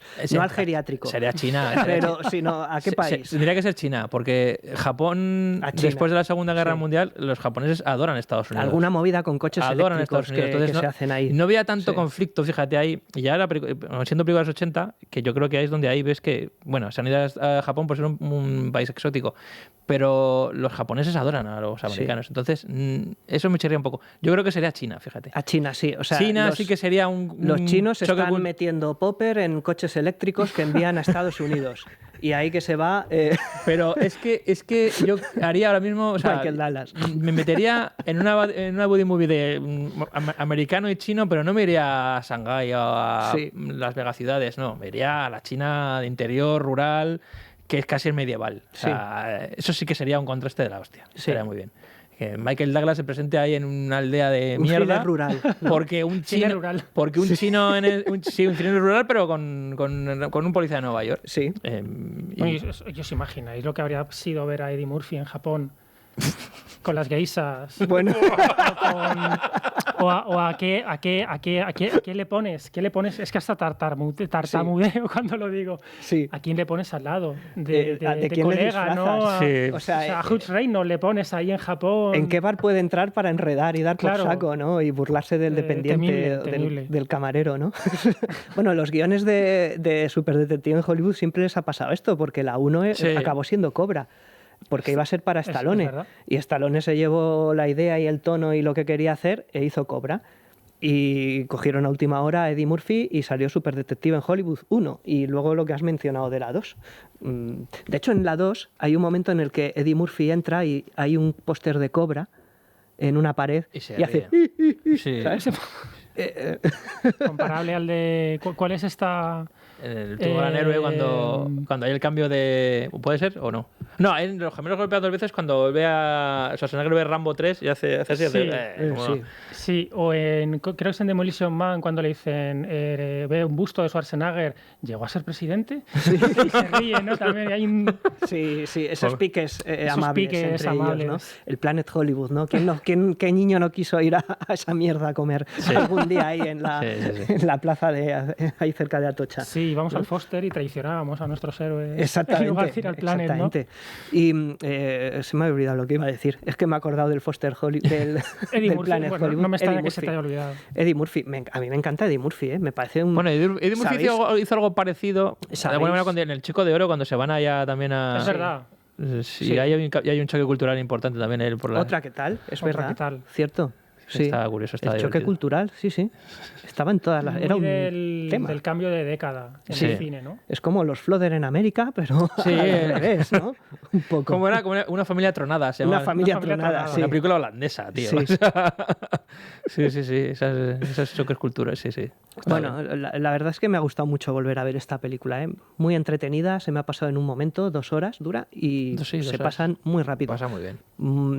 Yo la pondría entre las mejores del género de este momento, de estos años. Y hemos visto un puñado de ellas. Sí, sobre todo por esa condición de híbrido raro entre un montón de cosas que estaban pasando y las que van a pasar. Y sobre todo te das cuenta cuando hay un grande detrás de la cámara. Yo no estoy de acuerdo muchas veces con eso que se suele decir, de, no, esta peli te dicen que la ha filmado otro y te lo crees. Una mierda. No, es decir, que va, se nota que es ¿cuántas suya. pelis de este género has visto con esa dirección, con ese mimo, con esos personajes? Bueno, también en su momento, ojo, esto no lo hemos comentado, fue la peli más cara de la historia del cine. Ah, sí, Black Rain, no lo sabía. 30-35 millones de dólares, Coño. que para la época era una absoluta barbaridad, ni siquiera el retorno del Jedi había costado eso unos años antes, se les fue de madre el presupuesto, porque claro, tú imagínate, tienes que mover logística a Japón, Rodaje Sí, claro, claro, claro. pues ya se te dispara. Sí. Y estaban alarmados en Paramount, ¿no? Que, bueno, ¿qué va a pasar? Bueno, pues no pasó nada, afortunadamente, la película funcionó muy bien. De hecho, la nominaron en categoría de sonido. Sí, tuvo dos nominaciones, creo. Sí, Bueno, y hay un aspecto levemente visionario en la peli, que es la música de Hans Zimmer, donde ya se empiezan a apuntar esos motivos electrónicos que ahora básicamente son primacía absoluta. Punteitos ¿no? de guitarra muy moderno, la percusión. Además el Zimmer noventero, que también mola y que está como sobrepasado ya, pero que mola un montón y tiene unas melodías preciosas. Sí, ¿no? La de Nicky Massa es un temazo típico de los de Zimmer de esta época. Pero luego ya cuando todos los típicos recursos de Zimmer del momento los tienes aquí. ¿Esta, la de Nicky Massa la tocan en directo o no? Que tú que has estado No, en el concierto de Hans Zimmer no, tocó de los 2000 para adelante. Pero ahí olvida, ¿no? Todo lo que olvida todo lo que mal, no fue. mal. Sí, ¿En serio? muy mal, muy mal. Ah, el joder. concierto de puta, genial, pero yo como aficionado cimeriano de todas las épocas, pues no solo las dos últimas evoluciones, ¿no? Me interesan también los anteriores. Digo, ¿dónde está el de Broken Arrow, el de Paseando a Miss Daisy? ¿Dónde está Ya el de... Pues el de toda esa Thelma y época. Louise, El de Thelma y Louise, exactamente, que es un temazo, el de Thunderbird. Bien que lo podía haber tocado con la guitarra. Claro. Bueno, en fin, todo eso, ¿sabes? Pero un espectáculo Aquí fenomenal. hay un run run en una escena que es María Roja. Sí, es Es verdad. clavado, dices, aquí... Parece como entrar... Sí, sí. En la acería, ¿no? En la fundición, hay ¿no? un run run de los suyos muy grave, que Sí. además contrasta con el resto de la banda sonora, verdad. que es Sí. más ligera, ¿no? Es más guitarreo. Sí, pim, pim, pim, Sí, el pim, un pim, poco. pim este que te esperas, ¿no? Sí. Casi de, Sí. de comedieta ambientada en Japón, ¿no? Sí, Y de venga, tío ¿qué Duro, pasa? tío Duro gong, entra te en un falta el sitio. gong, ¿no? En ese momento. Sí. Pero que bueno, es muy dinámica de escuchar y me imagino que tendría cierto valor rupturista en su momento, en los 89, ¿no? Donde Hans Zimmer empezaba a asomar la cabeza, pero incluso venía del cine europeo en ese momento, todavía debía ser un novato. Probablemente habría hecho El poder de uno, algunas cosas más, pero porque la poquito a que ya poquito. le consagra es Black Rain, no, Rain Man, Sí, un par de añitos después, que Sí. ya es la que suena más de él. sí. Y yo creo que aquí ya venía incluso de la tele todavía, ¿no? Sí. No es el Zimmer conocido a partir del 91, 92. Y de actuar sí. con Mecano a mediados de los 80 también. Sí, O sea que- sí. sí. Cierto. Le puso peli esta te la conté, a una de Bernard Rose, el de Candyman, Luna de papel, de una niña que inventaba dibujos y se tornaban reales de alguna Sí, manera. sí. Tiene estos mismos sonidos llevados al terror, que pocas veces se le asocia al Zimmer, al señor Con el Zimmer. terror. Sí. Me dijo el tío del parking cuando dejé el coche, ¿vienes a ver al Zimmer, no? Y yo, sí. Pues ¿Vienes ponlo a ver ahí. al Zimmer? Sí, exactamente. Sí, a mí me gusta Pues eso. la banda sonora de Ring, la de Gore Verbinski, el remake. Está muy bien. Es muy buena, Esos sí. violines son muy inquietantes, está muy bien. Mucho. Y las notas siniestras de Aníbal. Sí, Sí, Esa banda sonora es una maravilla. Como lo que hace con la ópera, lo que hace con un Sí. temita, que es un poema es de Dante, me parece, que coge unas notitas. Ujú. Es un superdotado. Sí. Debe ser además, fíjate, ahora lo estoy pensando, una de las pelis de Ridley Scott con más música incidental. Porque Sí. ya sabéis que generalmente a los músicos los patea, los Y arrastra por la muralla. Sí. Y coge temas de otras películas y mete a Jerry Goldsmith en una peli con temas de Nick Lenny Smith Pero que no bien se metido, bien parecen. metido. La verdad es que sí, el discurso que daba de fábula en El Reino de los Cielos, Sí, sí, sí. pero que no tiene vergüenza ninguna, vamos. Le da un poco igual. Trata de una manera riete de Kubrick, ¿no? Sí, sí. Vamos, el otro por lo menos te ponía la caja para que te pusieras tus enseres, ¿no? Este no, este te tira directamente la Vas caja un la día a ventana. trabajar y te ha cambiado la cerradura. Sí. Sí. Enciendes el ordenador y ya no... Te ha cambiado la No clave. va. Qué poco Directamente te respeto mandan los a de seguridad, o sea, Sí. para que te echen. Mm. Sin decirte nada, sí, es verdad. O sí. hay también hay bueno, quizás es una anécdota, ¿no?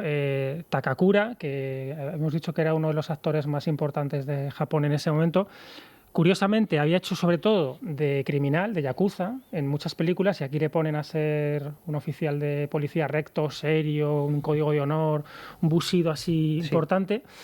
Y en cambio a Yusaku Matsuda, lo estoy leyendo, no te creas que me lo sé de memoria. Ya, estaba al lado, tío. Sato, para entendernos. Sato. Exacto.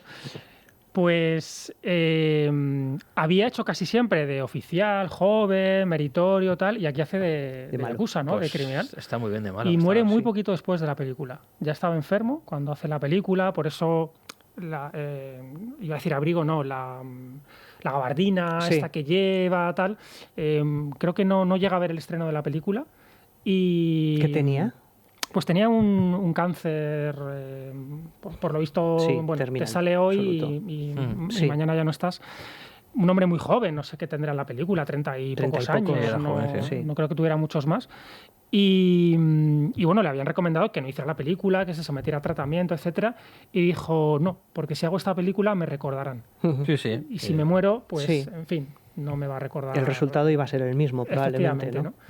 Y volver a ver la película con esa información, es verdad que ves ahí algún juego, las gafas de sol, el pelo más encrespado de lo que quizá... O incluso él es un poco inexpresivo en el sentido de que no le sacan demasiado movimiento, no hace una interpretación muy física en el sentido de que no le ves correr, no le ves mucho andar, ¿no? No le hace falta al personaje. No le hace falta. Simplemente es como un fantasma que está ahí, ¿no? Que aparece, desaparece, que está maquinando desde la distancia, ¿no? Sin que no hace falta que se le vea mucho, ¿no?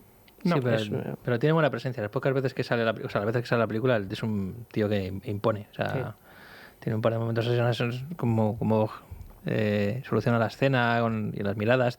Es un tío que da mal rollo. O sea, además tiene un punto cyberpunk, el personaje. En su definición. Yo le veía... el peinado, las gafas, el vestuario, sí que... Me lo imaginaba un poco Cyberpunk 77. Dame el mando y hago con este personaje algo, ¿no? De lo que no estés haciendo. Algo le sale un brazo también, mecánico y 5 ametralladoras. Sí, justo. Tiene ahí un punto... ¿Qué esconde en esa gabardina gigante? ¿Qué hay ahí dentro? Sí, parece un cíborg o algo así. Sí. Y en el tiroteo final, no sé si os habéis dado cuenta, que es un grandes éxitos de los actores japoneses, ¿no? Porque sale Sato, que es el gigantón ¿no? Con la perilla, la gafa de sol, sale Ken, ¿cómo se llamaba? Ken, el de Jungla de Cristal, el de la coleta, no me acuerdo ahora el nombre. Sí, que muere, por supuesto, por enésima vez. Sí. Esta vez sin chocolatina. Esta vez una chocolatina. ¿Cómo se llamaba ese actor? Miramos ahora mismo. Hay que mirarlo, hay que mirarlo. Ahora tampoco, pero que bueno. sale también en Golpe en la Pequeña China. Sí, claro. Grandes éxitos. Sí, que siempre le ametrallan muy bien. Es de estos que mueren como con el rayo cuando le ametrallan. El último gran héroe también. Sí. Vamos a buscar el nombre, que tendrá que estar por aquí. Búscalo. Los Jackie Chan, yo creo que salen ahí prácticamente todos los actores de reparto que pululaban en Hollywood en ese momento. Al principio salía Luis Guzmán, ¿acordás? Sale Luis Guzmán un momentito, sí. ¿Cierto? Vamos a buscar cómo se llama. De trilero, ¿no? Sí. En las motos, aquí. ¿no? Sí. Hoy no le puedes poner a Luis Guzmán a hacer de trilero ya. No. Puedes. Sería políticamente incorrecto. Bueno, ahora es Gómez Adams. También Que le queda bien el papel, pero teniendo en cuenta cómo era el dibujo y eso. Estoy buscando el nombre. ¿Cómo se llama? No me sale aquí en IMDb, no me aparece. Déjalo, que bajamos el ritmo del podcast. No, pues si seguir hablando, yo lo busco. O sea, no pasa, claro, sí, aparecerá. ¿Qué hizo Ridley Scott? ¿Cuál hizo después de esta, Raúl? Thelma y años 89, Thelma y Luis, o sea que estaba a punto de su recuperación. Sí, Thelma y Luis, que bueno, ahora está de actualidad, han proyectado en Cannes una versión en 4K fastuosa, edición Criterion también en paralelo. Sí. Y bueno, siempre se ha dicho que era la película con la que él recupera crédito, en todos los sentidos, en Hollywood, pero ya Black Rain le había dado... Había preparado el terreno, al menos había preparado el camino. En lo comercial, ¿no? Legend no fue tan fracaso, es decir, pocas películas suyas luego en el long term han sido poco rentables porque él para luego el formato físico ha sido uno de los directores también que anticipó lo que el formato físico podía dar de segunda vida a una película. Y ha hecho muchos montajes extendidos, ha vuelto a estrenar todos, Alien y ha vuelto a Alien y ha vuelto a dirigir secuelas de Alien, etcétera, etcétera. Me gustaría que acabase, por ejemplo, por cierto, la trilogía que inició con Prometheus, Covenant. No soy tan detractor de esas películas, a pesar de los pesares que son muchos. ¿Lo va a conseguir terminar o no? Lo dudo mucho. Sigue en preproducción eterna la película. Parece difícil porque hay una serie en marcha, lo sabéis. Sí, y la película nueva de Fede Álvarez. Exacto, que esa está ya encarrilada. Sí. Pero al pilotar todo el tema Alien, también me cuesta pensar que vaya a dejar en la estacada todo el tema de Michael. Bueno, la compra de Fox por Disney, claro, ahí rebaja mucho lo que puedes... porque pese a todo, Covenant era bastante bruta, ¿no? Sí. Tenía unas partes que, en fin, la Fox te dejaba hacer eso y la película, bueno... A mí, yo estoy contigo que son dos pelis bastante reivindicables. Para mí Covenant, yo vi una buena película ahí. Quizá un poco escondida, demasiado escondida, pero vi por fin lo que yo creo que debería haber sido Prometheus también. Bien, es cierto que era una película muy condicionada por las críticas de Prometheus. No sale Alien, falta Alien, toma Alien, ¿no? Toma Alien. Era como una especie de corrección de rumbo por parte de Scott, pero a mí aún así la película me moló un montón. Sí, está muy bien. Está muy bien como lo que es, está muy contada y te lleva a otro universo, además, no quiere repetir. Sí, todo el rollo terror en el espacio me lo volvió a... Te lo comes otra vez. Me lo comió, lo compré otra vez, con Danny McBride haciendo de piloto con el sombrero, la otra que realmente es un remedo de Ripley impresionante.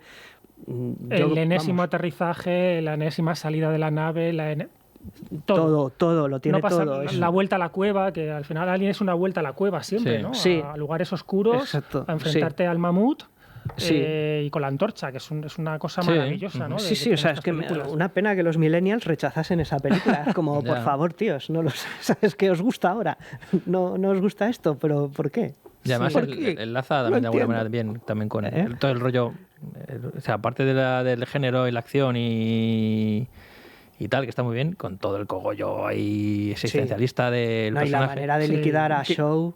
Sí, bueno, yo creo que ahí cometió un leve error Ridley de quitarse a Noomi Rapace de esa manera tan indigna, ¿no? Pero aún así es brutal. Pero Scott no tiene compasión. Pero todo relacionado con el personaje de Fassbender, yo creo que tiene una mega interesante, además que también se puede enlazar perfectamente con Blade Runner y creo que es interesante, está muy bien. Sí, el juego ensalada de gemelas que da con Fassbender me parece que se puede aprovechar. Yo pido esa película. Desde aquí pedimos la tercera parte de la trilogía. Y con toda la matraca que nos dan ahora con las IAs, claro, toda su ciencia ficción se articula a través de IAs y de su grado de evolución y de la manera que tiene de relacionarse con los humanos.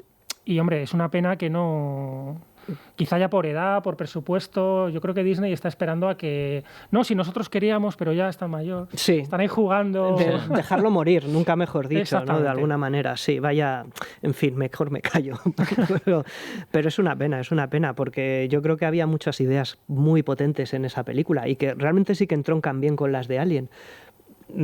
Son un poco amorfas narrativamente, pero yo creo que están llenas de ideas. Y sobre todo ver rodar a Ridley Scott una movida de estas es puro placer. O sea, sí, cómo inicia las escenas, o las secuencias, mejor dicho, en Black Rain también me he vuelto a fijar. Claro, cuando Michael Dale, después de rodar Alien, dice: tienes el mejor ojo de la industria, y no para que hagas conmigo la siguiente película, sino pues que sabes colocar la cámara en el momento, o sea, en el lugar adecuado, y arrancarla, aunque sea la escena más ridícula del mundo, sabes arrancarla. Sí. Y de manera que tienes muy claro lo que te va a contar y cómo te lo va a contar. Y no hay un plano igual en la mayoría de sus secuencias. Nunca suele repetir un plano en sus escenas. De hecho, tiene Hay una cosa que a mí me fascina. Rueda con multicámara, Sí, rueda con multicámara, se no nota. repite muchas Sí. veces los planos. Sí, yo no sé si repita muchas escenas o... Yo creo que repite simplemente en función de necesidades técnicas, sinceramente. Sí. Yo creo que a los actores les presta poca atención. No, yo no creo que eso sea algo malo. Yo simplemente creo que confía en ellos y sabe que son profesionales y sabe lo que tienen que hacer y ya está. No, Yo creo que es, lo más tedioso de Ridley Scott es...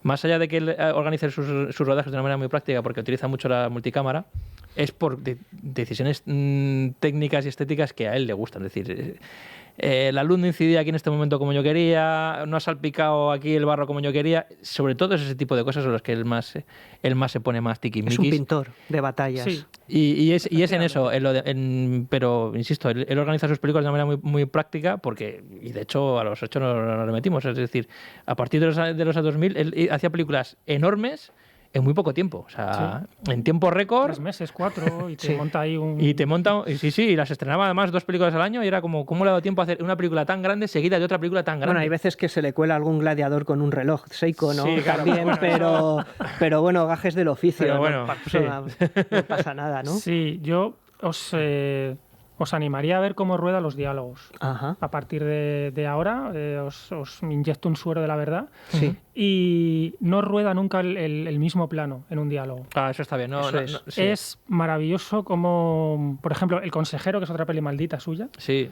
Pero solo como están rodados todos los diálogos, cambia el punto de vista, cambia el ángulo, la composición, el encuadre, matices de luz. Se toma muchas molestias a lo mejor para una tontería, pero lo hace. Sí. No es el plano contra plano. Nada, eso quería decir. Sí. No es el doble de luces, es que el diálogo es interesante, insisto, aunque el contenido sea sit y no os interese lo que estáis diciendo, pero el cómo rueda cada diálogo, dices, pero bueno, la conversación que hablabais antes entre él y Masa cuando están con los noodles, es que aunque sean 2 centímetros más que se acerca, lo hace porque cree que esa frase necesita 2 centímetros más. Sí. Esos leves zooms que hace también a veces. Sí, aquí hace incluso zoom. Es de los pocos que hacen zooms. En esta película se utiliza mete muchos zooms, que me ha sorprendido, no me acordaba que metiese tantos zooms. Muy suavecitos, muy... Hace algún traveling muy Jan de Bond, sí. de variar un poco la perspectiva de la cámara según el movimiento de los actores y cortar el movimiento. Eso lo veo yo más Jan de Bond que Ridley Scott. Sí. Es pues bueno, la mixtura de un director de foto con el director, pero Ridley hace zooms todavía, los hace todavía. No como los de Fernando Esteso de tal, no, pero... Sí, el típico de los 70, ese que los tomas así un poco a trompicones, así como torpes, rápidos. Y además tiene algunas cosas que pueden parecer muy tontas, ¿no? Pero sigue siendo un tío que en un primer plano deja mucho aire, ¿no? A uno de los dos lados. Los hace muy regulares, los descompone. Sí. Pero claro, ¿qué ocurre? Que en ese aire a lo mejor hay un cigarrillo, hay una luz, hay un humo, hay algo, no está y lo ha vacío. equilibrado con algo físico. Sí. Eso no es casual, porque es que cuando ves sus películas dices, es que me lo estás haciendo una y otra vez. Sí. Y lo estás haciendo por algo, es decir, aquí aparte de tu equipo de producción, es que quieres dejar, habláis antes del último duelo, eso lo hace de una manera brutal. Se te va a ver casi solo la nariz, pero es que lo que estoy enseñando en el plano cuenta más de ti que lo que vayas a decir, ¿no? Sí. Es una pasada cómo lo hace. Sí. Sí. No quita que luego, pues también lo decíamos antes, la peli pues es irregular, tiene cosas un poco vergonzosillas, ¿no? De sonrojo, paternalistas, tal. Bueno. Pero toda esa parte que a otros cineastas les falta, cuando ves sus películas dices, oye, que aquí detrás hay alguien que sabe mucho. Sabe mucho y sabe contar historias, o al menos tiene la voluntad de hacerlo. Es capaz de montarte una película con un guión relativamente miserable, rutinario y pobre y ser una película agradable, funcionar. No hemos hablado de Un buen año, Joder, que es la película de cuarentones, cincuentones por excelencia. Todos acabaremos viendo esa película un sábado por la tarde es bueno que así sea. No ¿sabes? tiene ningún nudo esa película, no tiene ningún conflicto, pero te la tragas. Pero tú quieres que te pase eso, ¿verdad? La rodó en su viñedo, ya para el colmo de la alegría. En su casa, la rodó en su casa. Sí, casi, pero... Claro. Pero es la película que quiere que nos pase todo. Yo me la he visto 4 o 5 veces y cada vez que la veo me gusta más. Y la vi en el cine y yo recuerdo ir a verla en el cine y salí Sí. Me he visto una película que me ha encantado. ¿De qué va? Pues te lo puedo contar en una servilleta, es una chorrada. Pero me da igual, me ha encantado la Es película. un tío que lo deja todo y que le dejan todos en paz y que se va al campo y conoce una francesa. Y conoce a Marion Cotillard. Bueno, ya también, y si te se ponen a Marion dedica Cotillard los también ya tres lo días a dejo tomar todo. vino. Claro. Y ya está. O sea, ¿y qué quiere? Pues es un puto sueño eso. ¿Sabes? Sí, No sé. sí, sí. Es un sueño de un hombre de 60 años. Y ya está. Está de muy un polla vieja, que dirían ahora. ¿no? Sí, un pues, polla- pues pues mira, sí, con sí. mucho. Pues más películas de polla viejas con como mucho Ridley Scott. Bueno, honor. es un cine, como Black Rain vista ahora, que ya no se hace. No sé si para bien o para mal. Yo creo que para mal. Es decir, pone el ojo, y es una cosa que yo creo que en sus pelis también siempre mola mucho ver, pone el ojo en los públicos que el cine más comercial deja de lado y se olvida. Está apelando siempre a un público adulto, que es el que está abandonando los cines, Claro. las multisalas, Sí. etcétera, y se sigue dirigiendo. Eso es a él. cierto. Un buen año, pues es verdad que tiene cosas de decir, bueno, me pones la productora esta alemana de Hallmark, sobremesa, es, de Sí, tele, sí, es un sí. telefilm Y Hallmark. es eso. Hallmark. Sí, la historia sí, pero claro, luego está rodado como rueda Ridley Scott. Como está rodado. Y con, Pero tiene este rollo agradable de película de siesta que no te da tampoco vergüenza ajena, porque No. está hecha de puta madre. No, Con perdón, soy yo el que está diciendo todas las palabrotas en este podcast. He tenido un mal fin de semana. Pero se deja ver muy bien. Sí. Es una fantasía preciosa. Y ya no te cuento, y Los Impostores, que es una película que reivindico, Muy me buena parece peli, una Alison maravilla. Doman. película. Sí. Y de nuevo con un papel femenino importantísimo. No sé, me encanta cómo está rodada esa película, la fotografía de esa película me gusta muchísimo. Me encanta de nuevo Nicolas Cage, Papelón. que es de las películas yo reivindico Papelón. siempre de Nicolas Cage junto con El Hombre del Tiempo. Me encanta esa película. No quiero destripar mucho porque esa película tiene mucha amiga, pero yo creo que debemos hacer un día un podcast de Los Impostores. La banda sonora creo que Zimmer la hizo gratis. Porque tenían, es que es una peliculilla de Nada, ¿cuánto? 30 sí, millones nada, pues, para la Sí, época. no, la la época, debió hacer cinco. para descansar, el Ridley Scott, Sí. para hacer algo mientras Y tiene tanto. una vena cómica muy buena. Sí, esa sí, sí. película. Los actores están muy bien dirigidos, el guión es un buen guión. Es una buena historia, Es, sí. es el típico, la típica historia de un gran golpe, pero con algo más. Con la historia con la niña es muy buena. Es muy buena, es muy buena, muy buena. Muy, Tiene- muy buena. tiene ese detallito. El final de la película me parece maravilloso. Sí. El desenlace de la película me parece cojonudo. Es una película muy, muy, muy Son chula. de esas pelis que hace para él. Sí, porque sí, le apetece. Es como bueno, pues mientras hago una película y otra, pues voy a hacer una cosa así que pues seguramente sí. Y en fíjate, un mes y medio te la ha rodado y montado. si tarda nada y menos en hacer Napoleón, pues imagínate Los Impostores. Sí. En 2 meses o menos te la he hecho. Bueno, en un mes y medio te he hecho una película así. Tal pero cual. con ese acabado. O sea, que decir, que de presupuesto y de plazo seguramente sea una serie B, pero es que en manos de Ridley Scott luce como una superproducción. O sea, la película visualmente es espectacular. Pues bueno, yo espero que este podcast haya lucido como una superproducción Sí, hombre. de Ridley Scott con esos planos, aunque nuestros cámaras son igual de buenos. Con zoom. Pues exactamente, espero, hacedme un zoom lento. Hazme un zoom lento para acabar el No, porque podcast. estos son objetivos, son objetivos fijos y no No se puede, te vaya, puedes por hacer Dios. un zoom digital, pero no es lo mismo. Pues yo creo que podemos cortar aquí. Nos ha quedado bien guapa esta Ha quedado conversación chulo. con Raúl. Vale, el chino que decíamos que muere en todas las películas es Al León. Al León. Al León. Y yo decía Al Jeong, Ken Jeong, pero lo estaba confundiendo con Ken Jeong, que es otro cómico ahora. Iba por ahí. Eso, Sí, sí. En 2 sí. minutos la habré olvidado, Claro. así que lo... Sí, Ya, no pero pasa bueno. nada, está muerto en todas las películas, no pasa, no vivió en ninguna. Bueno, Sí. Raúl, espero el que Son Bean, era el Son Bean oriental. Es verdad. Pues espero que te hayas pasado un buen rato aquí, Raúl. Maravilloso. Y que quieras venir siempre que quieras, estamos aquí. Te damos el pase, le damos el Damos ticket pase de oro, ¿no? sí, sí, porque es, ha quedado- es la entrada del último gran héroe. Por esa- Ha quedado un podcast muy pintón y yo Ticket creo de Willy que, Wonka, lo que queráis. Sí. cuando tú quieras, y además eligiendo la película que tú quieras, o sea, porque Sí. con Black Rain hemos acertado de pleno, desde luego. Como ves, Muy seguimos bien. una escaleta rígida de temas en nuestro guión. No, mejor, mira. Bueno, yo el cuaderno es de porque si las gafas de cerca ya me dirás lo que estoy viendo. Sí. Ya bastante con lo que Jetsudo Matsasuda, ya no lo voy a decir. Pero eso es muy ya de si la Matsuda. gafa, la Se nota presbicia que nos eres- mata. Se nota que eres sí, la presbicia es lo peor. Pero se nota que eres profe, eres ordenado. Mira Sí, esto, sí, tío. mira, una letra muy O legible, sea, bueno, escribe bien. parece un esquizofrénico. Bueno, profe ¿sabes? psicópata. No, está bien, muy, muy, muy limpito, muy aseado, muy bien, muy bien, muy bien.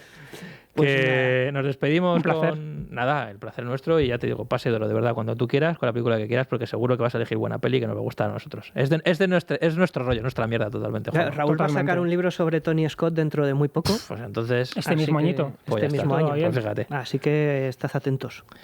Que nos despedimos con la canción que cierra la peli, con I'll Be Holding On, que está compuesta por el propio qué Hans Zimmer. temazo. Son temas Sabía, la he cogido porque sabía que te gustaba a ti. como los de Pero esa ya es de Greg Allman, ¿no? Sí, Me parece. pero Tiene con ahí música de Hans un- Zimmer. Sí. Pero son como las canciones de South Park cuando se ponen a sí. cantar en plan country. Sí, sí, sí. Vamos, la dejo para el final porque sé que esa es tu mierda. Ese tipo de canciones a ti te flipa, que lo sé yo. ¿A que sí? ¿Ves?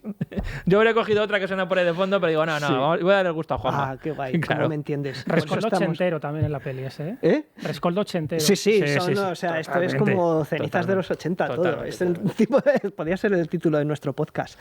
Cenizas de los 80. Cenizas de los 80 sí, y de los 90. Bueno, pues nos despedimos con esta canción y hasta la semana que viene. Hasta luego. Chao. Paripal, con Juanma González y Dani Palacios. El podcast. Yeah.